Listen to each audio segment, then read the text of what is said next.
Аса қамқор, ерекше мейірімді, рахымды Алланың атымен бастаймын. Адамзаттың асылы болған ардақты пайғамбарымыз Мұхаммед Мұстафа саллаллаху алейхи уассалам қызы Фатима анамызды Райханым деп гүлге балаған. Фатима анамыз әкесіне саллаллаху алейхи уассаламға сәлем бере кіргенінде, Алла елшісі саллаллаху алейхи уассалам Фатима анамыздың маңдайынан сүйіп, қолынан жетектеп әкеп, өз орнына отырғызатын болған. Қыздың орны төр дейтіні осыдан. Бірақ біліңіздер, үйленген қыздарыңыз үйлеріңізге ерімен келсе, күйеу деп табалдырыққа қарай ысырып тастамаңыздар. Бұл жерде ері әйелінен жоғары отыруы тиіс. Қыздың жолы жіңішке дейді қазақ. Бұл қызды құрметтеу мағынасында айтылған. Қызды еркелетіп, маңдайынан сүйіп, алақанға салып, мықты тәліммен өптеп-сүптеп өсіреміз. Олар сондай нәзік, қорғансыз, сондықтан да қай уақытта да ата-ана оларға қамқор. Десе де бетпен кетірмейміз. Еркелететін жерінде еркелетіп, тоқтататын жерінде тоқтатамыз. Әр нәрсенің өз орны бар. Бастысы оларға Алланы танытамыз. Дұрыс пен бұрысты үйретеміз. Адал мен арамды, жақсы мен жаманды ажырататындай түсінік береміз. Жүрген жүрісі мен істеген ісіне ерекше мән беріп, жіті қадағалаймыз. Жастайынан жүрегіне иман нұрын құйып, әдептілікке, шыншылдыққа, бауырмалдыққа, іскерлікке, шыдамдылық пен сабырлыққа баулимыз. Жасынан ата-ана тәлімін алып, иманмен өскен қыз бала ешқашан арын сатпайды. Өскеннен соңда ол жүрегіне өрнек боп өрілген иманмен Аллаға тәуекел етіп, басқа түскен қиындықтың кезінде Алладан жәрдем, күш-қуат тілейді. Міне, салихалы ұрпақ деп осыны айтады.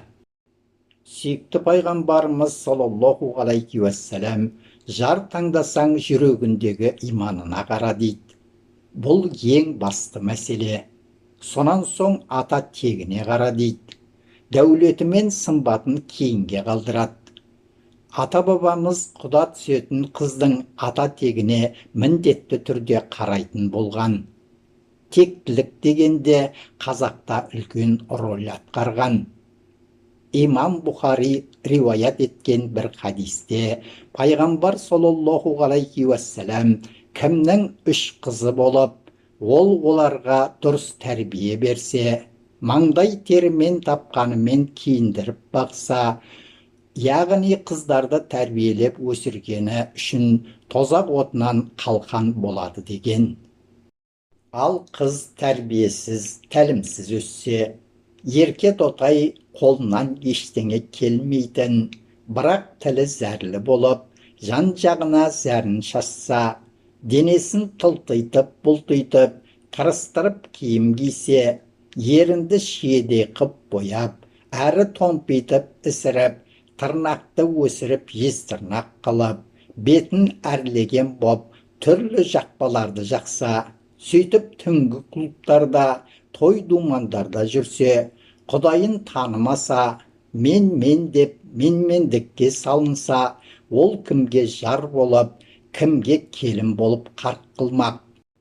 Милади жыл санауы есебімен, яғни біздің есебімізбен, қазіргі уақыттағы кәмелетке толмаған қыздардың жүктіліктері, күйеуге шықпай үйінде отырып босанып жатқан қыздардың, емханада босанып тастап кетіп жатқан қыздардың, кішкентай шарананы қоқысқа немесе дәретханаға тастап кетіп жатқан қыздардың, көтеріп қойып алдырып тастап жатқан қыздардың кесірі, кесепаты кімдерге тиіп жатыр?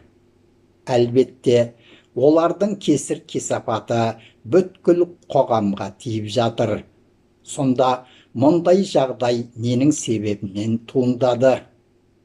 имансыздықтың, бетпен кеткендіктің, менмендіктің салдарынан туындады. Бұл біз тұрып жатқан қоғамның қасіреті мен қайғысы, былғануы, ішінен іріп шіруі. Осы сияқтылардан қандай ұрпақ тарамақ? Өте қорқынышты, әрі аянышты. Тыңдарман қауым, өсіріп отырған қыздарыңызды иманмен тәрбиелеңіздер. Қызды 40 үйден тыю деген бар. Бетпен кетуден тыйыңыздар. Алланың және Алла елшісінің үкім бұйрықтарымен тәлім беріңіздер. Ешкім ешкімге жамандық қаламайды. Қазақ атам, қызың жақсы болса, үйіңе ырыс кіргізеді, жаман болса, ұрыс кіргізеді дейді. Қыздарыңыз иманды да, салиқалы болып өсіп, шаңырақтарыңызға құт береке кіргізсін. Сол салиқалы қыздарыңыз арқылы екі дүниенің бақытына бөленіңіздер.